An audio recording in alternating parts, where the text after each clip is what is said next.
The spaceport market was always full of noise.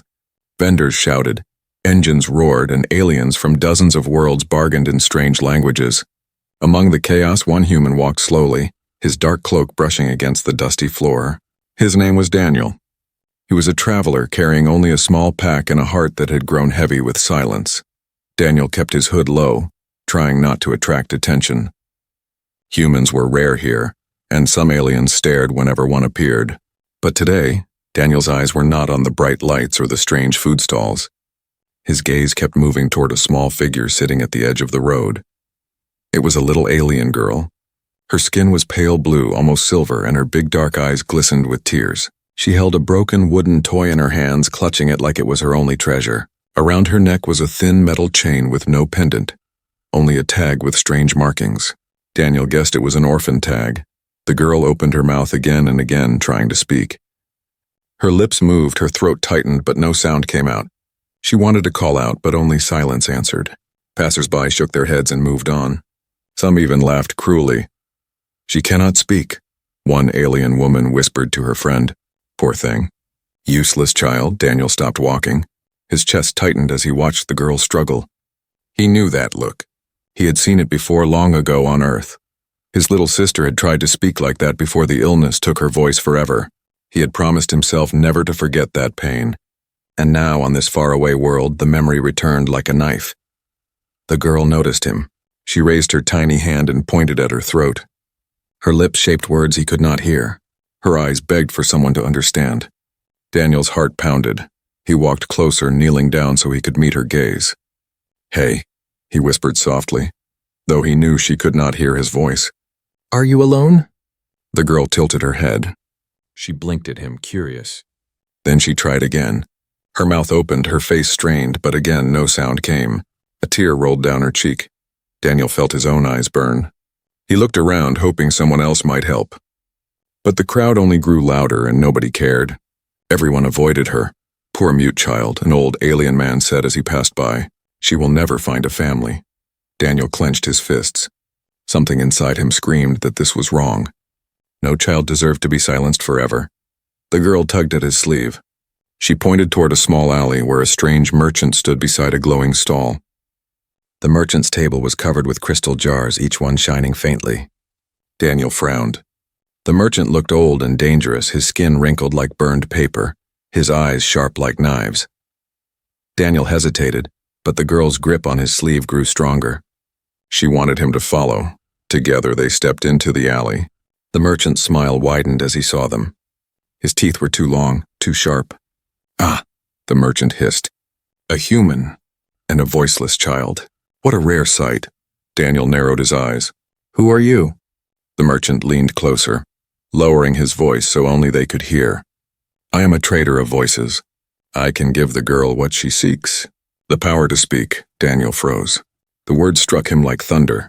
Voices, was that possible? The merchant lifted a jar, and inside Daniel swore he heard whispers, faint echoes of laughter, songs, screams. Real voices trapped like birds in cages. The girl's eyes widened. She reached out, trembling, toward the jar. Daniel pulled her hand back quickly. "No," he muttered. "This is dangerous," the merchant chuckled. "Not dangerous, expensive. Every gift has a price." Daniel's stomach twisted. He already knew what the price would be, but he asked anyway. "What price?" The merchant's grin grew sharper. He pointed at Daniel's throat. "Her voice. For your voice. A fair trade." Daniel's breath caught. His voice. He stared at the girl, who looked back at him with pleading eyes. She had never spoken a word in her life, and she was begging him without sound. He thought of his sister again. He remembered how helpless he had felt when she tried to say thank you with her lips, but no voice came out. That memory had haunted him all these years. Now fate had placed him here with another child who could not speak. And this time, he had a choice. The market outside roared louder, but Daniel only heard the silence between him and the girl. His hand touched his throat, feeling the voice he still had. Could he give it away? Could he live the rest of his life in silence, just so this girl could have a chance to speak? The girl squeezed his hand, her eyes shining like stars. She didn't need to speak for him to understand. She was asking him with all her heart. Daniel's chest tightened. He swallowed hard, and for the first time he realized the truth. Maybe his voice wasn't meant to be his anymore. Maybe it belonged to someone who needed it more, and so, standing in the shadows of the alien market, Daniel faced the choice that would change both their lives forever. Daniel stood frozen in front of the strange merchant. The little alien girl's small hand clutched his tightly, as if she already knew her only hope rested on him. Around them the market was loud, but here in the shadowy alley it felt like the whole world had gone silent. The merchant leaned closer, his wrinkled face glowing faintly in the light of his crystal jars. "You understand the offer, human," he whispered with a crooked smile.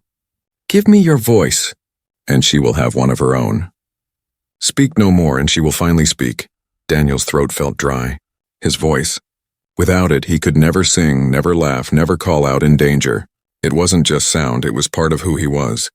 He remembered how much his sister had cried when she lost her words, and how powerless he had felt watching her lips move without sound. The girl tugged his sleeve again. Her eyes shone with desperate hope. She wanted to speak, to be heard, even just once. Daniel shook his head slowly, unsure.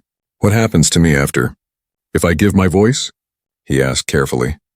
The merchant chuckled, his voice like dry leaves. "You will live. You will breathe. But you will never speak another word. Your voice will belong to her, forever." The words echoed in Daniel's mind. Forever. No return. A heavy silence pressed on him. The girl, still mute, pressed her tiny palm against her chest, then pointed at him. She mouthed the words again, words he could not hear, but somehow he understood. "Please." Daniel's heart twisted. He wanted to say "I can't," but his voice caught in his throat. Instead, he looked at the merchant. "Why me? Why a human?" The merchant's smile faded slightly. "Because human voices are strong, rare, they carry warmth, they carry power. This child's fragile throat could not bear any alien's voice. But a human's, it will fit perfectly." Daniel clenched his fists. He looked at the girl, her trembling lips, her tear-streaked face. She wanted to say something so badly. Maybe even just one word, but he still hesitated. What if she wasted it? What if she used her first words only to cry or scream or beg? Could he risk his own silence for that? The merchant seemed to sense his doubt. "Do not think too long, human," he warned. "Voices fade if they wait too long to be transferred. If you walk away now, her silence will remain forever." Daniel felt his heart hammering against his ribs. His breath grew heavier. He thought of all the times he had taken his own voice for granted, singing when he was happy, shouting when he was angry, whispering secrets to his sister at night. She had lost all that, and now this child had never even tasted it. He bent down to the girl's level, looking into her wide, tear-filled eyes. "If I do this, will you use it well?" he whispered softly. She couldn't answer, but she nodded fiercely, as if her whole soul was burning with a promise. Daniel looked back at the merchant. "What must I do?"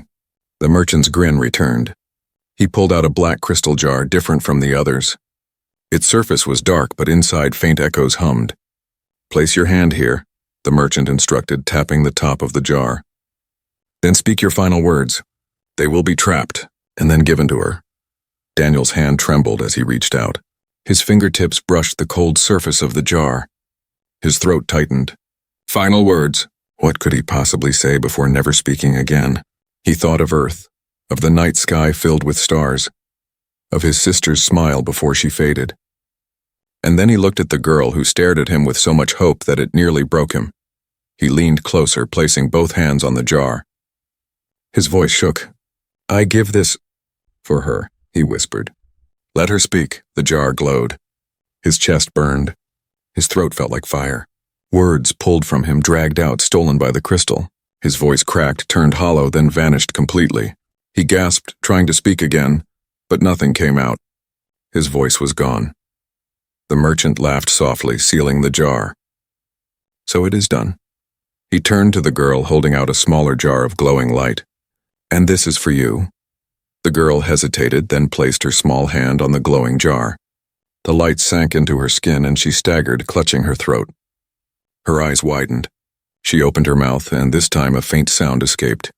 Daniel's breath caught. She was speaking.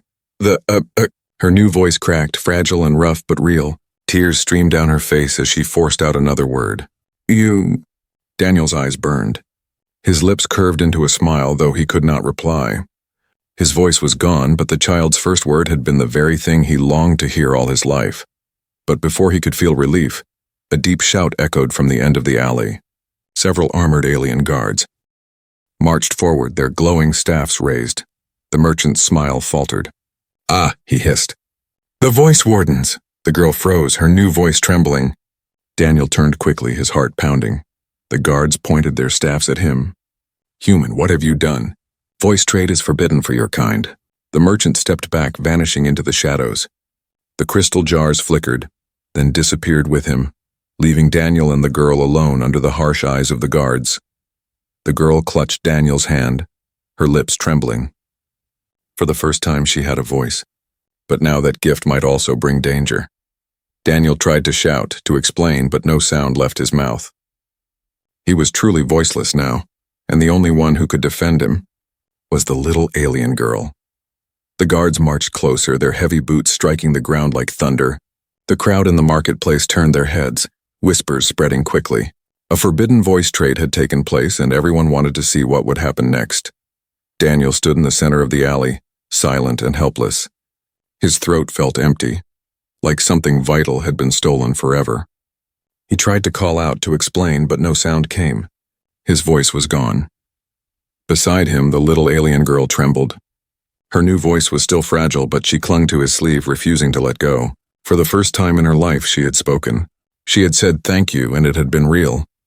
But now, that same gift could bring danger upon them both. The lead guard, tall and armored in black steel, raised his staff. "Human!" His voice echoed. "You have broken the law. Voice trading is forbidden for your kind. You will be taken away." Daniel swallowed hard. He wanted to argue, to defend himself, but the truth was heavy. He couldn't speak. Not anymore. His voice had been given away. He looked down at the girl, his eyes full of fear and apology. The little girl suddenly stepped forward. Her knees shook, but she raised her chin and spoke, her voice small but clear. "Please, don't hurt him." The guards froze. The crowd gasped. A child who had never spoken, now using words for the first time. Her voice quivered, but each sound carried power because it was born from sacrifice. The head guard narrowed his eyes. "Where did you get that voice, child?" The girl looked at Daniel, then back at the guard. Her lips trembled. "He gave it to me." A murmur rippled through the crowd. Some gasped in awe, others muttered angrily. The idea that a human had willingly given away his voice seemed impossible, unnatural. The guard's face hardened. "That is forbidden. His crime is grave," he pointed at Daniel. "He must be punished." The girl's small hands balled into fists. Her heart raced. She remembered all the years of silence, the pain of being ignored, the cruelty of others who mocked her for having no voice. Now she had words, real words, and she would not waste them. She stepped in front of Daniel, spreading her arms as if to shield him. Her voice cracked, but she shouted, "No! He saved me!" The marketplace went silent. Every creature turned to watch the tiny alien child standing against armed guards. The head guard frowned. "Why would a human give up his voice for you?" The girl's eyes filled with tears, but her words were steady. "Because he is kind. Because he saw me when no one else did. Because he gave me life." Daniel's chest ached. He couldn't speak, but his eyes glistened with pride.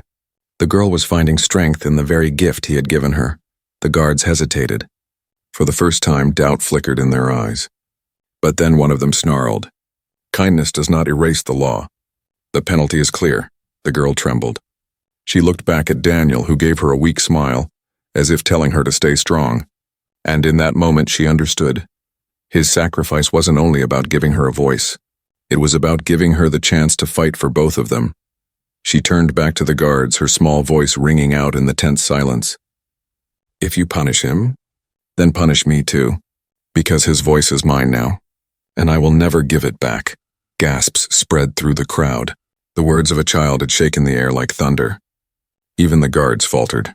The head guard studied her for a long moment, his jaw tight. Finally, he lowered his staff slightly.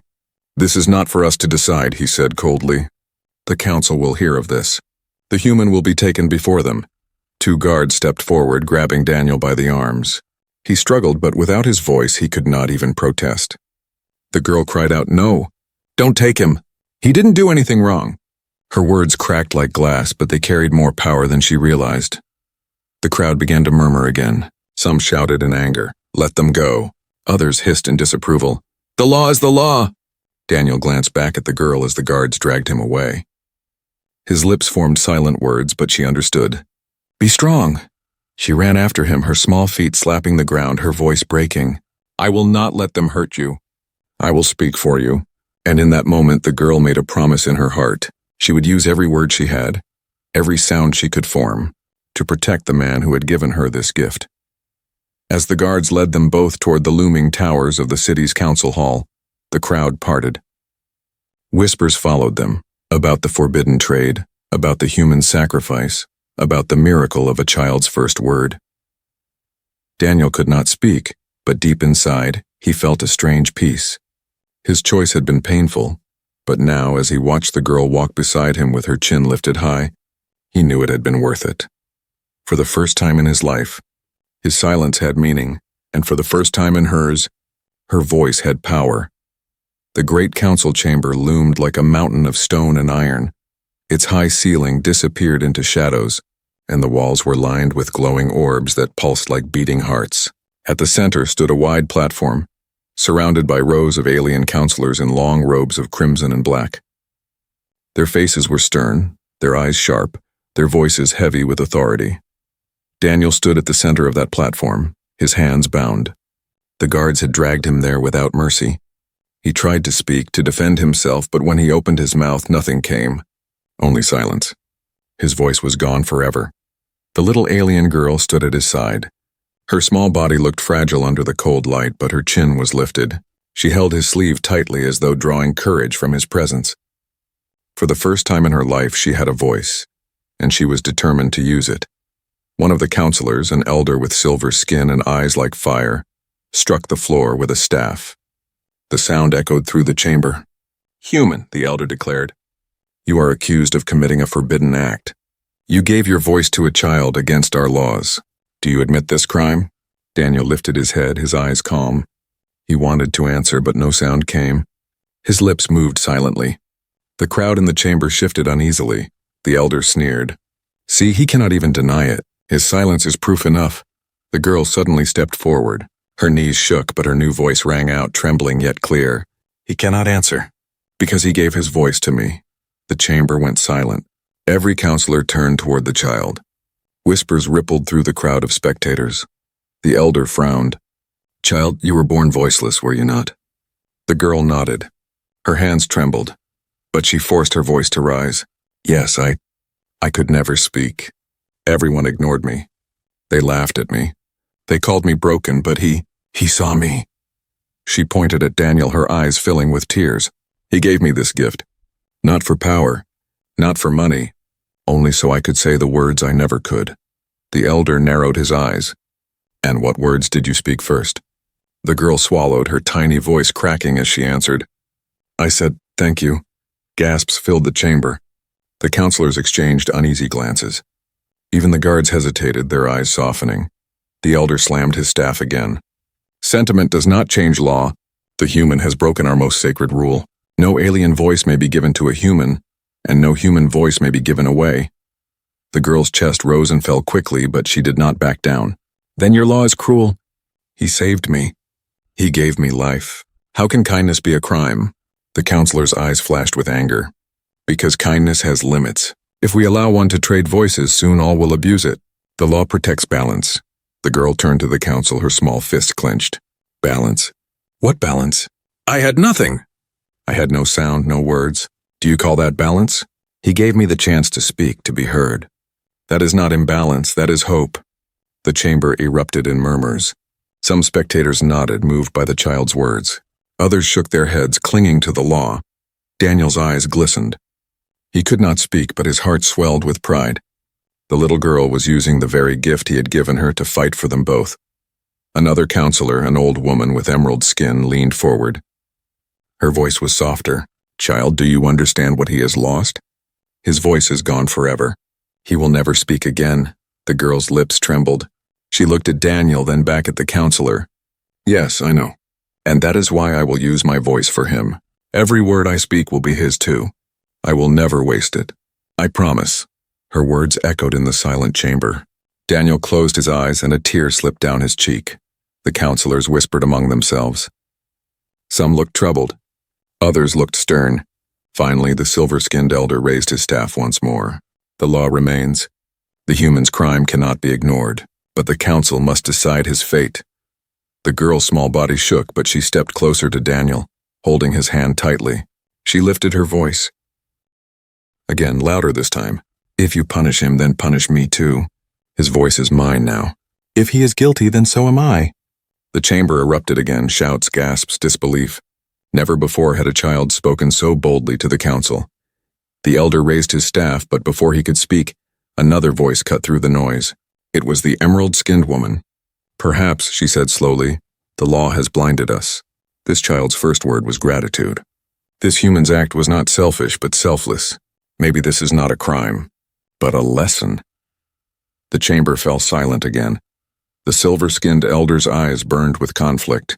You would undo centuries of law for one human's foolish sacrifice? The emerald-skinned woman shook her head. Not undo, but reconsider.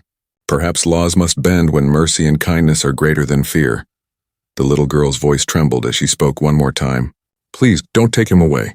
He is the only one who gave me a reason to live. The council chamber grew quiet. Even the glowing orbs on the walls dimmed, as if the room itself was holding its breath. Daniel could not speak, but his eyes met the girl's. In them, he saw courage he had never imagined. Her first words had been more powerful than anything he could have said himself. And in that silence, the council faced a choice that would change more than just the fate of one human and one alien child. It would test the very heart of their law. The chamber was heavy with silence after the little girl's words. The counselors exchanged glances, their expressions shifting between anger, confusion, and curiosity. No child had ever spoken like this before. Not to the council, not to the guardians of law. Daniel stood quietly, his wrists still bound, his throat empty. He wanted to tell her to stop, to protect herself, but he could not. His voice was gone. All he could do was watch, and trust her new voice to carry both of them. The silver-skinned elder struck the floor with his staff again. Bang! The sound echoed like thunder. Enough, we are wasting time. The law is clear. The human is guilty. The child is guilty too if she defends him. The little girl flinched but did not step back. Her small hand clutched Daniel's sleeve tighter, and her voice, though trembling, rose again. If kindness is a crime, then punish us both. But know this, if you silence him, if you silence me, you will silence hope.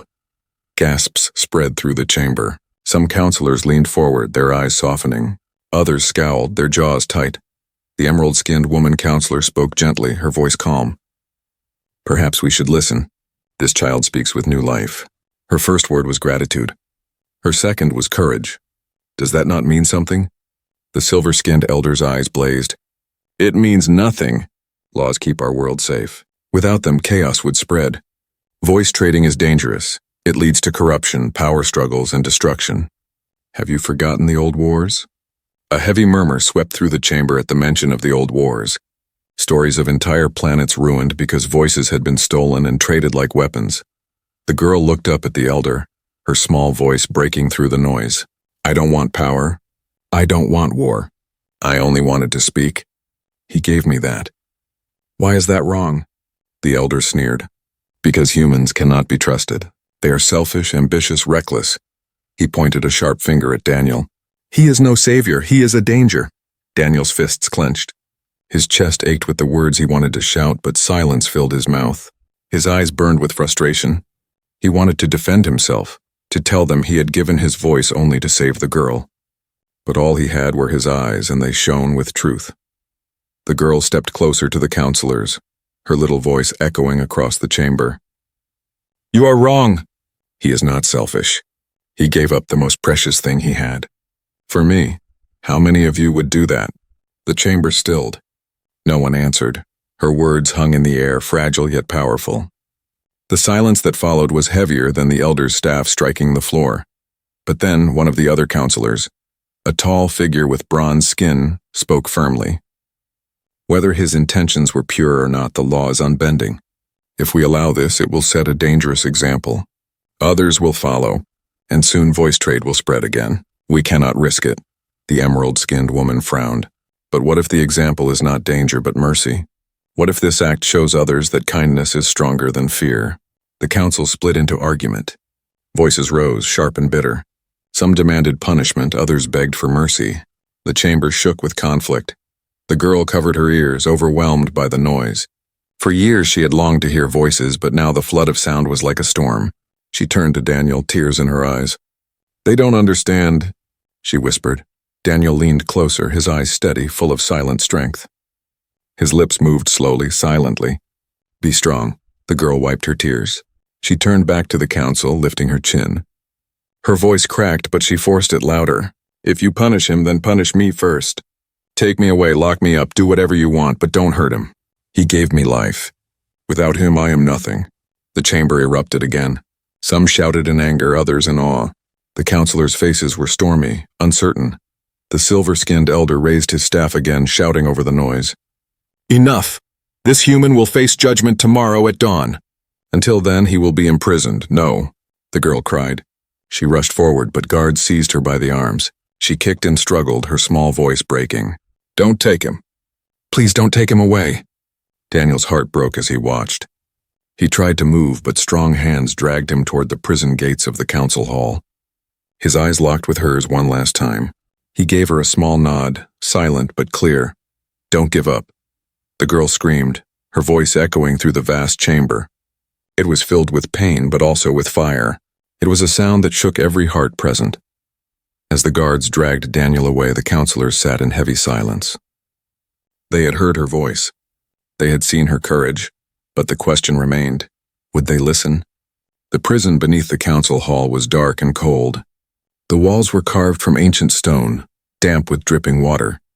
Heavy iron doors lined the hallway, each one sealing away those who had broken the council's laws. At the far end of the corridor, Daniel sat on the floor of his cell, his hands still bound. He leaned his head back against the wall, closing his eyes. His throat felt empty, his silence heavier than ever. Yet even without his voice, his mind was loud. He thought about the girl, her trembling words, her courage to face the council, her promise to speak for him. A tiny child, but stronger than anyone he had ever known. Footsteps echoed in the hall. Daniel opened his eyes. The little alien girl appeared, escorted by a guard. She clutched the bars of his cell with both hands, her eyes wet with tears but burning with determination. "They said I could see you," she whispered, her voice soft and shaky. Only for a little while. Daniel moved closer, kneeling in front of the bars. He gave her a gentle smile, though his heart ached. He mouthed silent words, and she tried to read his lips. "Are you okay?" She nodded quickly. "I'm fine, but you? They want to punish you." Her voice cracked, but she pressed on. "I told them again and again you saved me." Some of them listened. Some didn't, they don't agree. Daniel's eyes softened. He reached through the bars, placing his hand over hers. He could not speak, but his touch told her everything. "I'm not afraid. Don't lose hope." The girl gripped his hand tightly. "I won't, I promise. I will speak for you tomorrow. I will make them understand."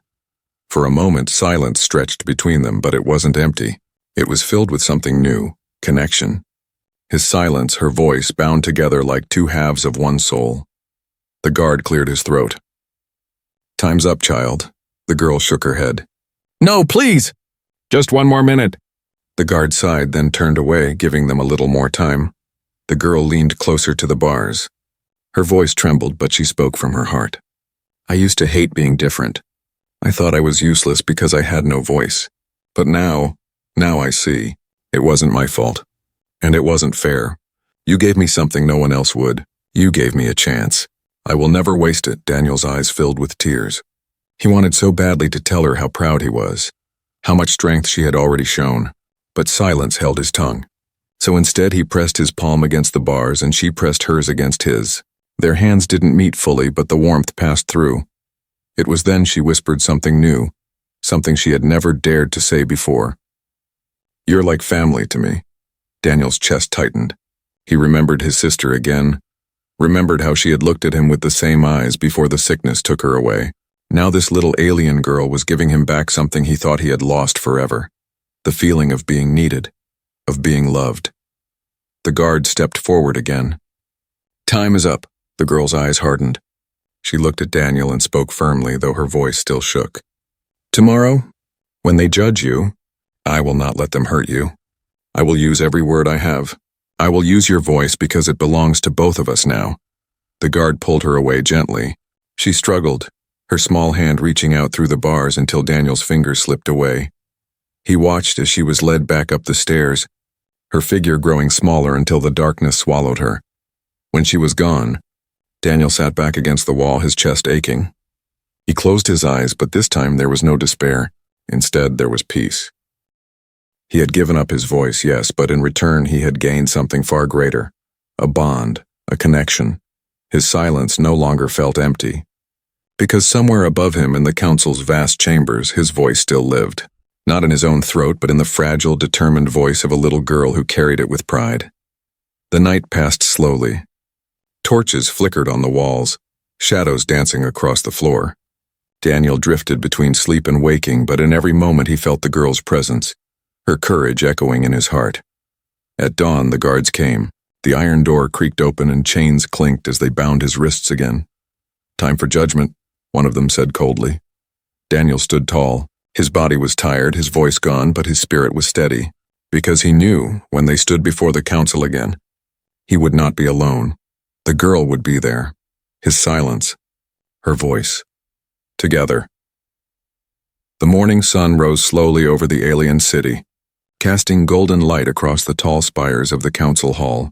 Inside, the grand chamber filled once more with councilors, guards, and spectators. Whispers filled the air like restless winds. Everyone wanted to see what would happen to the silent human and the little alien girl who had dared to challenge the law. Daniel was brought forward in chains. He walked with steady steps, though inside his chest beat heavy with tension. His voice was gone forever, but he carried no regret. He lifted his head proudly, his eyes calm. Beside him, the little girl stood tall despite her small frame. She wore no fine clothes, only a simple, worn dress, but her presence filled the chamber more than any royal robe could. She held Daniel's sleeve as if anchoring herself to his strength, and when the murmurs grew too loud, she squeezed his hand. The silver-skinned elder struck the floor with his staff. Bang! The chamber grew silent. This council has gathered to pass final judgment. The human has broken our most sacred law. The punishment is exile. Or worse. A wave of unease rippled through the crowd. Exile meant never returning. Cast out into the void of space with no home, no allies. Daniel's jaw tightened, but he remained silent, because silence was now his truth. The elder raised his staff again. "Does anyone speak in his defense?" The little girl stepped forward. All eyes turned to her. Her voice shook at first, but then it grew stronger. "I do," the elder frowned. "Child, you have already spoken too much. I will not stop," she said firmly, "because his voice lives in me now. Every word I speak is proof of what he gave up. He gave me life, and I will spend every breath proving his sacrifice was not a crime, it was a gift." The chamber was still. Her words carried across the vast hall, piercing through the silence. She took a deep breath. "You say law protects balance, but what balance is there when a child is born voiceless, ignored, and forgotten? What justice is there in silence forced upon the innocent? He gave me a chance to be heard. And now I ask you, listen." Gasps echoed through the crowd. Even the counselors shifted uneasily. The emerald-skinned woman leaned forward, her voice soft. "What would you say, child, if we gave you this chance?" The girl turned to Daniel, her eyes shining with tears. "I would say what I could never say before." She faced the council again, her voice trembling but strong. "I would say, thank you. Thank you for listening. Thank you for letting me exist." Her simple words struck deeper than any argument. Spectators wiped their eyes. Guards lowered their heads. Even the harsh-faced elder blinked, uncertain for the first time. The girl stepped back to Daniel, gripping his hand. "He cannot speak anymore, but I will speak for him. Every thank you I give, every promise I make, every word of hope I share, it will be his voice too." Daniel's eyes glistened with tears. He bent his head toward her, pressing his forehead gently against hers through the chains. He had no voice to say it, but she felt his gratitude in that touch. The council chamber filled with silence. Not the heavy silence of judgment, but the fragile silence of hearts changing. Finally, the emerald-skinned counselor rose. "I see no danger here. I see no crime. I see only sacrifice and a child reborn with courage. The human has given more than we ever could. For this he should not be punished but honored. The crowd murmured in agreement. Some clapped softly. The silver-skinned elder's face tightened with conflict. For years he had lived by the law, but now faced with the living proof of kindness, he found his arguments weak. At last he lowered his staff. Very well. The council will not punish the human. But remember, this act is rare. It must not be abused. Relief swept through the chamber. The girl burst into tears, clutching Daniel's arm. We're free, she whispered. Daniel closed his eyes. His chest swelled with emotions he could not speak. But in her voice, in her trembling words, his silence was filled. The guards removed his chains. The crowd parted as he and the girl walked out together, side by side. Outside, the morning sun bathed them in warm light. The city that had once looked cold and cruel now seemed brighter, alive with whispers of their story. The girl turned to him, her eyes glistening. She hugged him tightly, her small arms wrapped around his waist. Her voice broke as she whispered the words again, the words he had given her life to say. Thank you. Tears slid down Daniel's face. He could not reply, but his smile said everything. From that day on, wherever they went, she carried his voice with her. Every kind word she spoke, every plea for mercy, every cry of hope, it was his voice too. Together, they became something greater than law, greater than silence. A reminder that true strength was not in keeping, but in giving. And though Daniel never spoke another word, his voice never died, it lived on forever, in the little girl's eternal thank you.